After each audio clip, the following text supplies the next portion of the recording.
All right, we're back on the record on State versus Lloyd. Mr. Lloyd's present with his attorney. State Attorney's Office is present. Is the jury ready?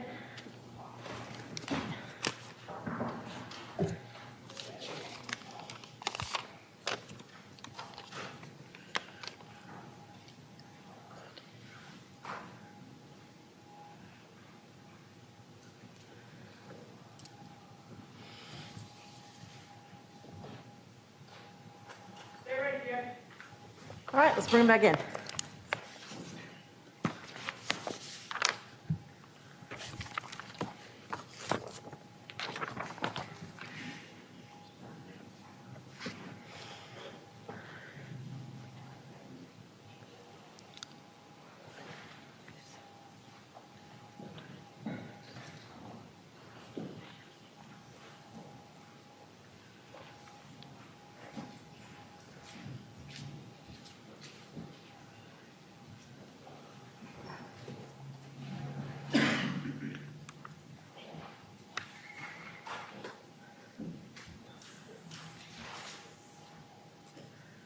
State recognized presence of the jury.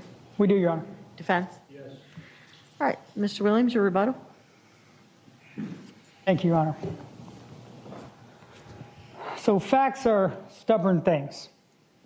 And when the facts are contrary to your position, there are times when you end up saying things that can be inconsistent or don't make a lot of sense. And it's been my experience that if you listen long enough and hard enough, that will come. So I wrote down a couple of the arguments that were made to you just to point out that they are inconsistent with the facts. And the first one is perhaps the most significant, which is at one point, Mr. Linneman, in describing the fear that he says his client felt on the morning of January 9th, he said, quote, "This is reasonable person fear, not insanity." And therein lies the problem. You're being asked to believe, to conclude that it's been proven to you that Mr. Lloyd is insane. And yet they're also asking you to find, according to a reasonable person standard, that he was defending himself from Lieutenant Clayton on the morning of January 9th. And of course, those two things are entirely inconsistent. Now, you also heard some other things that I want to address. At one point, counsel said they never wanted to show this to you, referring to the video. You are to rely on your own recollection of the facts, but it's my recollection that we showed the video of this incident in the opening statement of this case. Everything that happened, all the video from outside was shown to you within the first 5 minutes of you sitting in those seats. He could not walk away. That statement was made to you regarding Lloyd's decision to chase Lieutenant Clayton through the parking lot of the Walmart. Is there a gravitational pull in the Walmart that we are unaware of that operates in that parking lot only? Because that's the same thing Mr. Lloyd tried to tell you, that his momentum, remember, quote, that was his word, and I asked him, were you running down a hill? Is there something we should be aware of? And yet you're being told that he couldn't stop. When, of course, we know every day that people who are running come to a stop. They go when they're jogging, they jog, they stop, they walk back to their house. They start to chase after a vehicle, they stop, go back to their house. Their dog runs away from them, they chase, they stop, they go back the other way. And yet you're told that Mr. Lloyd could not stop. Quote, he shot at the wheel. That's not what Markeith Loyd told you he did. Markeith Loyd told you he fired a warning shot into the ground. And we've already talked about how the wheel of the vehicle was several feet away, protecting Captain Carter, who was hiding behind his vehicle when it was shot. On multiple occasions, the murder at 6031 Longpeak Drive in December of 2016 was referred to as the event. It was a murder. It's been established it was a murder. And I warned you that the attacks on us would come. And that it would be suggested, in fact, it was outright told to you that lying, that Weasley was the term that was used, with no evidence whatsoever, but it was, we were attacked. because the facts in this case are unimpeachable. So you have to go elsewhere for attacks.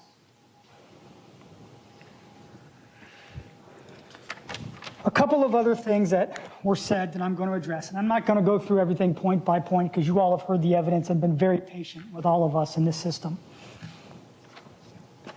The sloppy investigation argument. It was argued to you that there's a conflict of interest with the Orlando Police Department. Detective Cadis had a conflict of interest, and that therefore you shouldn't believe the evidence in this case. What evidence have you heard whatsoever that was subject to any conflict, that had anything to do with a person's subjective belief? The strongest evidence in this case is the video that you saw moments before or moments into the opening statement by the state of Florida. And that was collected less than 30 minutes after Lieutenant Clayton was gunned down. There's no dispute. They are asking you to rely on it. And yet it's being suggested to you that somehow the Orlando Police Department acted inappropriately in their investigation. Again, no evidence of that. And it's just suggestions, thoughts that are put out. And for what purpose, you ask yourself? Because that goes the same thing with this shot and Detective Overfield and the suggestion that there was something wrong about what was done.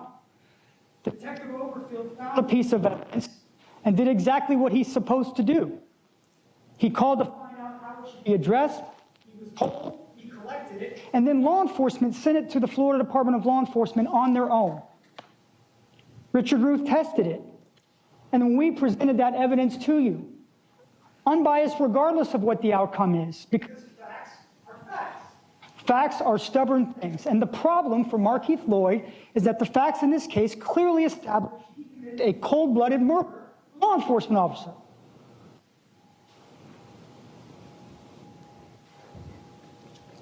Dr. Gamache, Dr. Mayer, and Dr. Werner are white. Is that to suggest that unless you're an African-American psychiatrist or psychologist, you can never diagnose African-American or find that they're insane? Is that rational based upon our knowledge of science and experience in today's world? The defendant was running into the woods. You have an evidence, photographs from the Walmart. You can all see, you'll have a chance to look clearly where Markeith Loyd ran. He wasn't running through the parking lot. In fact, counsel mentioned that the woods were across the street. He ran to the pillar. And why did he run to the pillar? Because he needed a couple of moments to be able to draw the .40 caliber loaded firearm in his waistband to shoot and kill Lieutenant Debra Clayton. And finally, the heat of passion argument was made to you. So your heat of passion instruction is on page 6 of your jury instructions.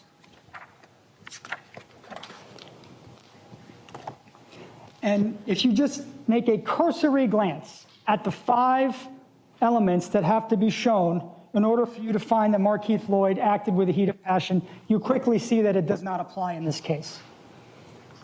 A sudden event that would have suspended the exercise of judgment in an ordinary reasonable person. Does an ordinary reasonable person, when confronted by law enforcement, decide to run and then pull a gun on them? Of course not. Of course not. A reasonable person would have lost normal self-control and would have been driven by a blind and unreasoning fury. Well, again, you're being told that Mr. Lloyd was unable to know right from wrong that morning. While he certainly harbored an anger and hatred towards law enforcement, there's no evidence that he was angry as he was walking out the doors.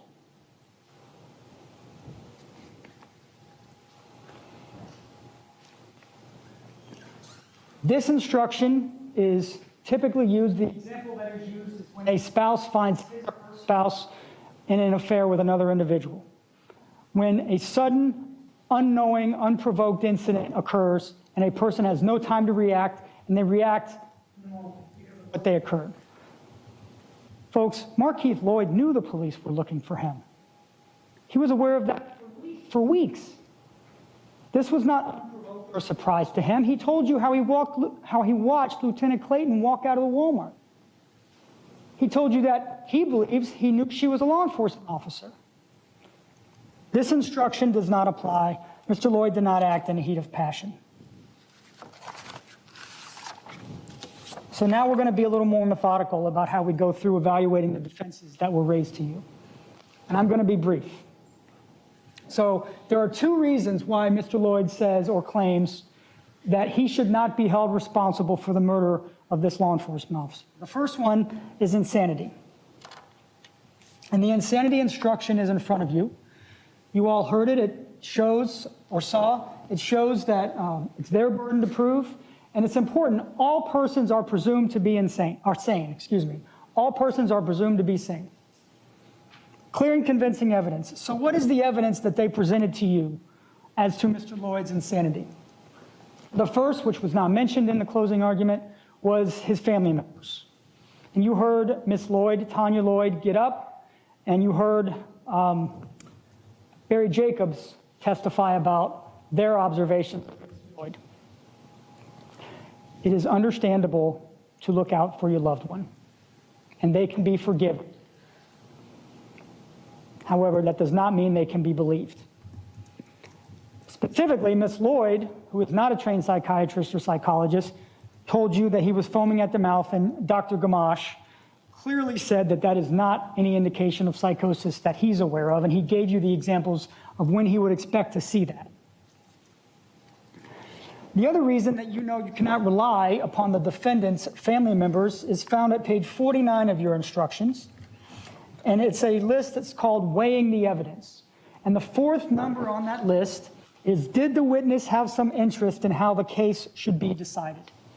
And as I told you, while we can appreciate the reason why family members might want to shade the truth for their loved ones, it is a factor that you must consider strongly when considering their testimony.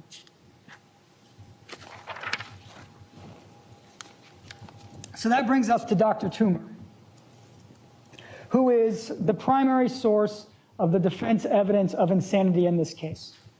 And there are three things I would ask you to look for: his lack of credibility, his lack of detail, and his lack of care. So number one, his lack of credibility. Again, I told you in the opening statement of this case who Dr. Toomer was, and his testimony confirmed that. He told you about the money that he made and makes as a defense witness. He told you he has a moral objection to the death penalty, and he told you that he only testifies in capital cases for the defense. Check, check, check. He acknowledged all of those points. But then he went a step further when he tried to, I would argue to you, mislead you as to where his actual expertise is. Because if you recall, the questions were, well, I'm a doctor, I practice forensic psychology, I'm board certified, didn't mention any of the details behind that. Because what you actually heard is his doctorate is in social and group processes, not in forensic psychology. You also heard that he's board certified in organizational and business consulting. So if there becomes an occasion where we need an expert to organize a business, we will certainly call Dr. Toomer. But you should consider his area of expertise and his board certification when it comes to whether or not you can trust his testimony as to whether Mr. Lloyd was insane at the time of this offense. And more importantly, it should give you great concern about Dr. Toomer's credibility and his willingness to be truthful and honest with all of you about his findings. So that's a lack of credibility, a lack of detail. He did not tell you, really, why he thinks Markeith Loyd is insane. He hardly described what insane under the law was. If you recall, he started talking about mental illness and symptoms, and then somewhere in the middle of his testimony, he tried to say that there are two prongs of an insanity defense, and then at the very end of his testimony, he said that Mr. Lloyd did not know what he was doing was wrong, with no explanation whatsoever. Did not address the fact that Mr. Lloyd ran from the scene, indicating that he knew what he had done was wrong. Did not address any of the facts that were inconsistent with his hypothesis, just made a blanket statement and moved on. What he did was repeat phrases like totality and pathology and circumstances over and over again. Never a question was asked or a question that he was not comfortable answering, I would submit to you that was his go-to. But he's not to be blamed because he's a board certified in organizational processes, organizational consulting.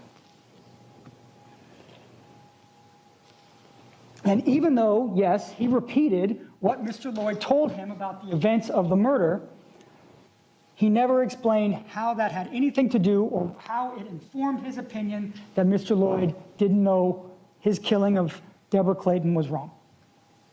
So then the final thing is a lack of care. Because the other watchword, the third watchword from Dr. Toomer was data, right? He was constantly referring to the data in the case.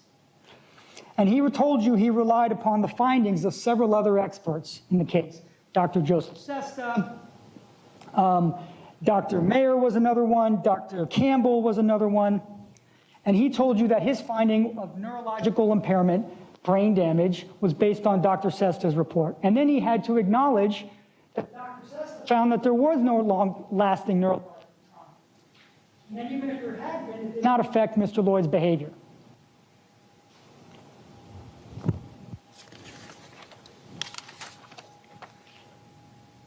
He told you he adopted these people's findings, including Dr. Mayer, who found Mr. Lloyd was not insane in December of 2016. So when did that insanity develop? Because Dr. Toomer was very clear with all of you that he believes Mr. Lloyd has been mentally ill for many, many years and months. Completely inconsistent with the testimony of Dr. Mayer. So I am not, to be clear, suggesting that Dr. Toomer lied about this. I am suggesting and telling you that he was sloppy. That he didn't actually read the things closely that he said he relied upon. And the reason for that is simple. Dr. Toomer knew the outcome he wanted to reach before he began to do the work in this case. So we looked at some reports. He used the word culture a lot, and eventually he was able to give you the opinion that ultimately he wanted to reach from the beginning. And the final evidence of insanity from the defense was Mr. Lloyd himself. Now, Mr. Lloyd was on the stand for nearly 3 hours. And I would argue to you what you observed was an intelligent, thoughtful individual. He's got beliefs that most people don't. He's strong in his beliefs. But nothing about what Mr. Lloyd said was irrational. The defense would like you to believe that it is irrational for him to believe that racism exists in this country. Of course racism exists in this country. It's just that Mr. Lloyd wants to kill police officers because of it. That is not insanity. Mr. Lloyd testified, and I would submit to you, as we discussed earlier, that he has used his time and his intelligence to make sure that the facts that he read in the discovery fit his testimony. And as he went through, he did the obvious. He admitted what he could not deny, and he denied whatever he could not admit. When it was clearly on video, he went along with it. But if there was another explanation, that's what he found, and that's what he gave you. So as to insanity, we presented witnesses to you on the issue of insanity. And I agree with counsel that Dr. Gamache is a very intelligent individual. And I'm not going to recount all of his testimony, but I would submit to you that his expertise and testimony spoke for itself. He was very clear that he found no mental illness with Mr. Lloyd, and he gave you the reasons why. There is no impairment that he demonstrated, and that's another thing that Mr. Lloyd's testimony made very clear. He was operating at a very high level, a level most people cannot, working 4 jobs at one time, keeping a social life. And therefore, he does not have a cognizable mental illness. What was also really interesting about Dr. Gamache's testimony was how it completely destroyed the concept that he had not looked. Because Dr. Gamache took a deep dive on culture and looked at the actual evidence in the case, and how Mr. Lloyd has adopted parts of subculture which makes his delusion not a delusion, but a simple belief that other people may not share, but it's part of his subculture. Not to mention that Dr. Toomer would have you believe that Markeith Loyd's delusion was that police were out to get him on January 9th of 2017. Of course they were out to get him. He had a warrant for first-degree murder.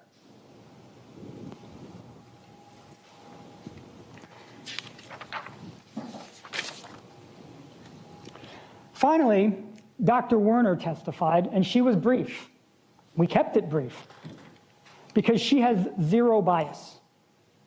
She is a clinician who works in a hospital 7 days a week.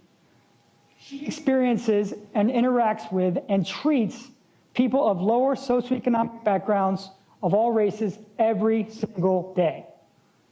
The idea that she doesn't understand culture and the impact that it has on the people that she sees is farcical. She doesn't even get paid for her work. She gets no extra benefit for coming in here and telling you her opinion. And what was her opinion? Mr. Lloyd has antisocial personality disorder. He disobeys the laws, but he's not mentally ill. And he certainly was capable of knowing the consequences of his actions and right from wrong on January 9th of 2017.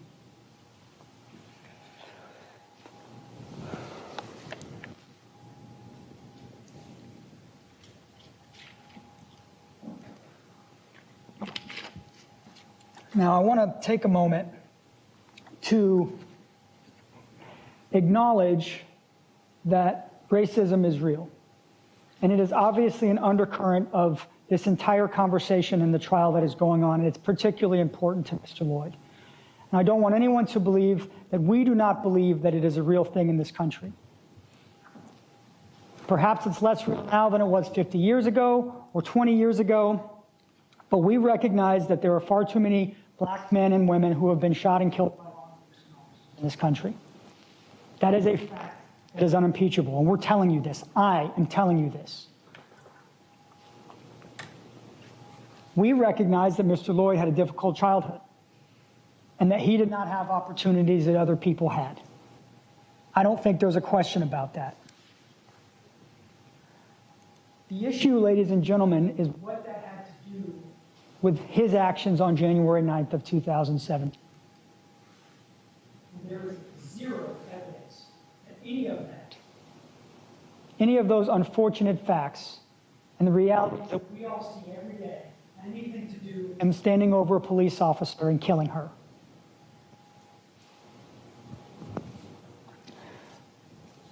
Markeith Loyd shot Lieutenant Clayton because he wanted to get away. It's that simple.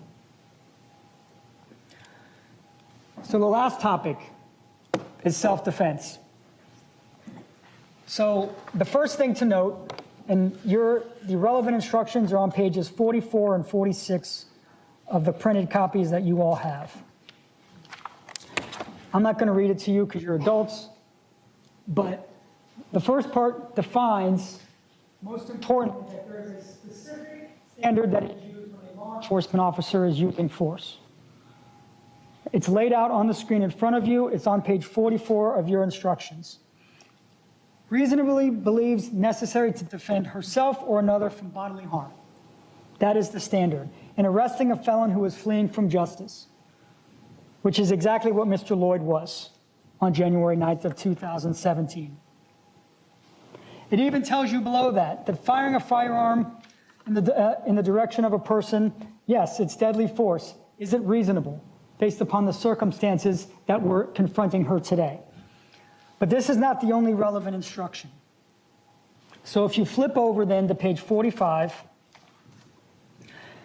which is 3.6F, the second paragraph, which is what is on the screen, is really the two-step process that you have to evaluate when it comes to self-defense in this case.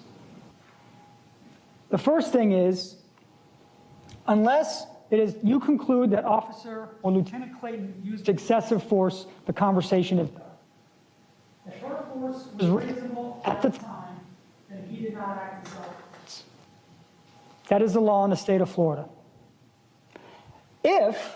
If you were to find that Lieutenant Clayton used excessive force, then he would only be justified in the use of reasonable force to defend himself. So what we're going to do for the last couple of minutes that I speak to you is talk about the contrasting uses of force that you've heard evidence about. So we're going to start with Lieutenant Clayton's use of force, and more specifically, the knowledge that she had as she approached Mr. Lloyd that morning. So we know that Lieutenant Clayton knew she was confronting an exceptionally dangerous situation. We know that because Takesha Bryant told you that when she ran out of the Walmart, she went and she told Lieutenant Clayton that there was a man in the Walmart wanted for murder and specifically for shooting a pregnant female. Those were the circumstances confronting Lieutenant Clayton. But we know that she knew that not just because Ms. Bryant told you, but because that is what she told Bravo 20. on the radio. Bravo 20. Hey, give me a clear channel at Walmart. Give me a couple of units worth of signal 17 if possible, signal 5 suspect. She requested a clear channel, indicating a potential 1033 traffic on emergency north for Bravo 20 out at the Walmart, 3101 West Princeton Street. Reference attempt to contact possible signal 5 suspect, 1033 on emergency north. signal 5 murder suspect. 25 Alpha, we broke, we're here.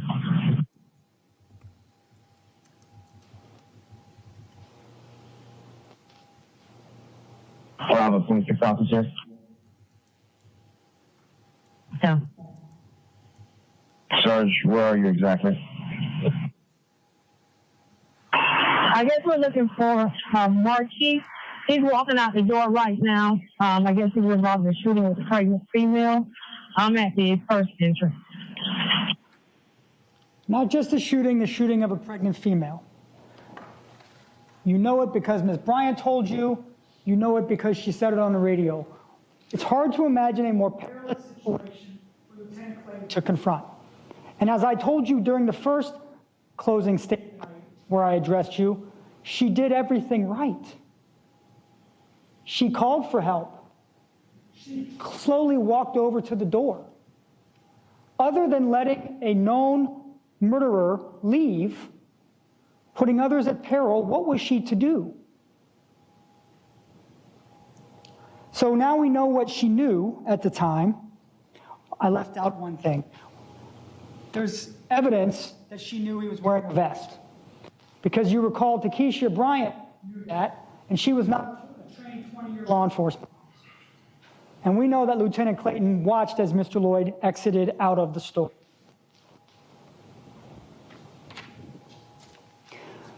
We know that from Takesha Bryant, Julia Johnson, and Monica Pridgeon that she gave Markeith Loyd lawful commands before ever doing anything in this case. We know she saw Markeith Loyd run and not surrender. And we know she likely saw the defendant pulling out his gun before he got to the first pole. I'm not going to go back and forth and argue with you over the video. You have eyes, you're adults. If you want to watch the video over and over again, watch the video. And we're confident that you're going to see what's been described by the state.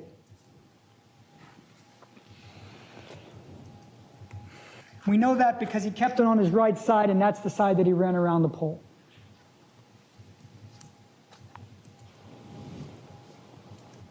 So even if we assume that Lieutenant Clayton fired as Mr. Lloyd rounded that pole, that was not excessive force given the circumstances that she was confronted with.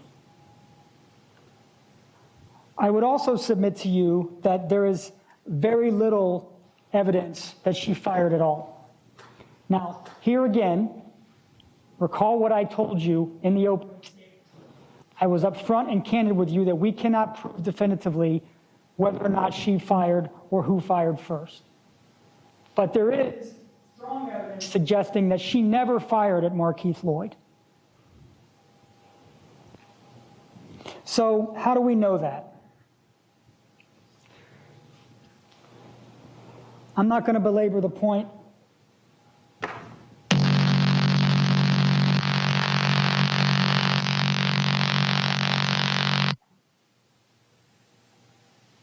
but I do want you to see it one more time.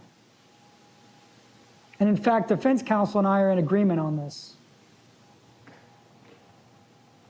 So if you can see her arm extended in that video, more power to you. I would submit to you that it's entirely unclear based upon the video quality that we have. Mr. Lloyd now turns and starts to chase Lieutenant Clayton. And we're coming up to the most important part, and I'll try to slow it down enough. Right there. You see the cloud of dust or smoke come up from Lieutenant Clayton, where in all likelihood, as she runs away with the firearm, her firearm in her right hand, she shoots down at the ground. Now, why is that important? Because there was agreement, including with the defense expert, Mr. Robinson, that the firearms collected, including her 6.226, eject to the right, 45-degree angle, right? So it's pretty clear if she's running away and the firearm is pointing down at a normal angle, it's going to go to the right. That's where the shell casing will go. The only 9mm shell casing found anywhere other than where she's sitting is right here, which is entirely consistent with her discharge of the firearm at the ground.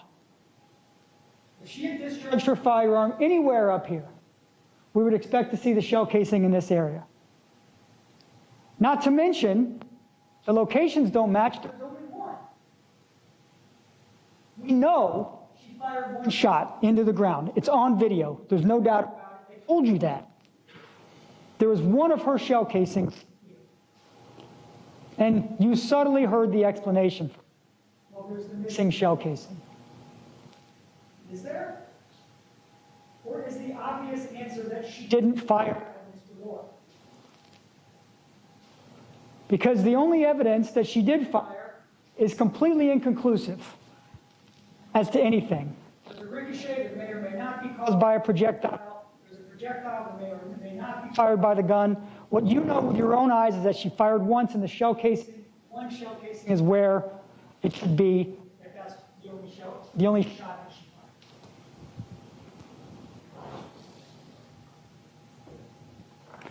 So while we would argue to you that Lieutenant Clayton was completely within her right, based upon the facts confronting her that morning to fire at Mr. Lloyd, that it's beyond clear that she ever did that.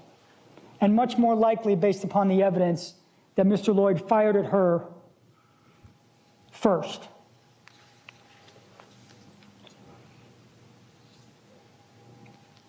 I would submit to you further that if Lieutenant Clayton's firing at Mr. Lloyd under those circumstances is unreasonable or unlawful, then no dangerous individual can ever be taken into custody. Because the unfortunate reality is we saw what happens in a situation where law enforcement confronts a dangerous individual who does not want to go with them. She did everything right. And even if she discharged her firearm trying to bring him into custody, she was unable to save her life. Under that standard, law enforcement can never make an arrest of a person who is dangerous and wanted for a dangerous crime. Overruled. So that brings us to the other side of the coin, which is Mr. Lloyd's use of force.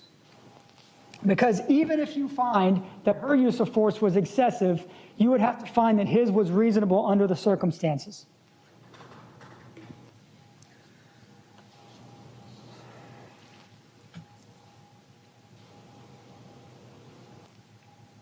Mr. Lloyd knew he was not lawfully permitted to hold a firearm or to have a gun, and yet that's what he had. Assuming she fired at him and he was fearful, at any point he could have gotten on the ground and surrendered. You know, as a matter of as a matter of reasonable experience, that when people shoot guns, you duck. You know that from the evidence in this case, because Takesha Bryant told you when the gunshot started, what did she do? She got down. In the remainder of the video that you're going to see, there's an individual in the parking lot out when the gunshots start. What does he do? He starts to run away, he jumps to the ground. If you're surprised or in fear of a firearm and being shot, you do not run around and chase after the individual.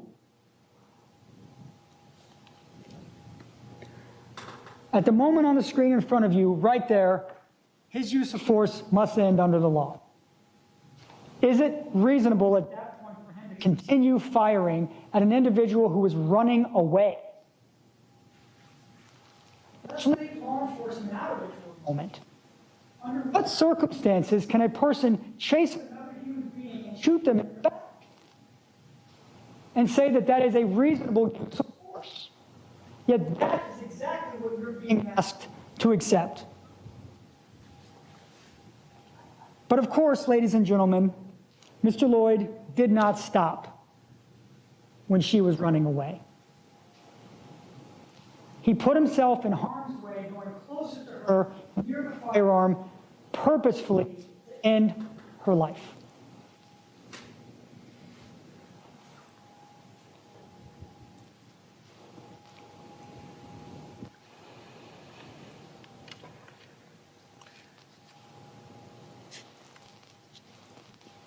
Now, Mr. Lloyd made a big deal in his testimony, and it was argued to you about the killing of African-American men and women by law enforcement.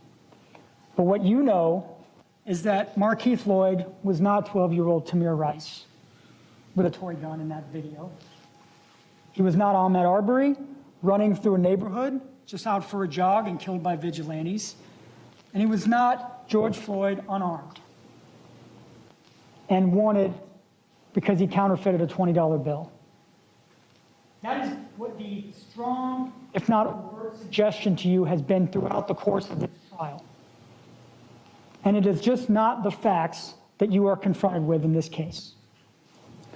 He was a man armed and wanted for murder. There was no fear, there was no self-defense, there was only murder. And nothing about the video that you have seen indicates otherwise.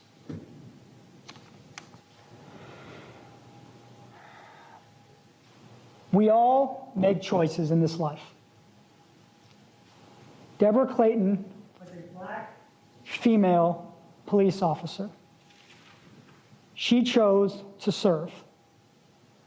And the evidence is that on the morning of January 9th, 2017, she chose bravery. She chose to uphold her oath to protect the citizens of this community. She went towards the danger, and she is dead because Markeith Loyd valued his freedom more than her life. Markeith Loyd chose to violate the law. He chose anger. He chose aggression. He chose to evade police.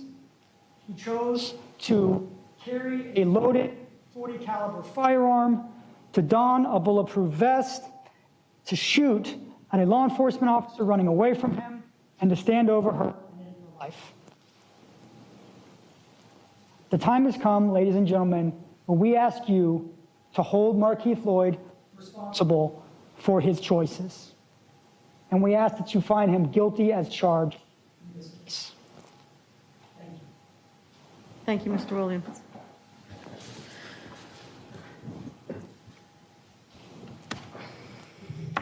All right, ladies and gentlemen,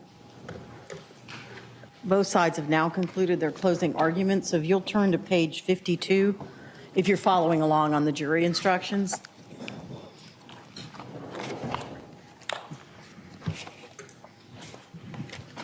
Got it. You ready? Okay.